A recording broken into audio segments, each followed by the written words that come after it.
السلام عليكم صحابنا حبابنا.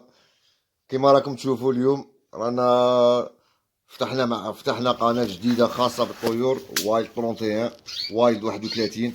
رانا في المكان اللي يبغوه كل محبين الطيور. رانا في السجنة، ان شاء الله تعجبكم ونكونوا ان شاء الله بحسن الظن بهذا العمل المتواضع. ومن بعد ان شاء الله رانا نشوفوا ونحكوا كاع على المحاسن ومساوئ السلاكة كما يقول المغربي، حنا نعيطوا لها السجنة. خاوتي ما تنساوناش بدعم القناة بزر لايك والاشتراك لكي نوصلوا ان شاء الله لاكبر عدد من المشاهدين ويشوفوها كاع خواتنا.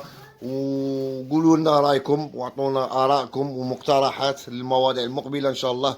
ان شاء الله غادي نطرقوا المواضيع تاع الدواء، كيفاش وصلت باش ولاو العصافير يقاوموا البروده، ان شاء الله. ورانا هنا باش نسمعوا كاع شي يبغوا خوتنا ونفهموكم على الحسون. كاين الحسون كيما راكم تشوفوا، هذا ليلفاج اكستيريور، هذا الكناري اوردينير.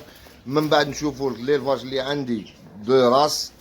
رانا نشوفوا كاع لي راس اللي جايين هنا في لاجيري عندنا، وان شاء الله رانا معاكم.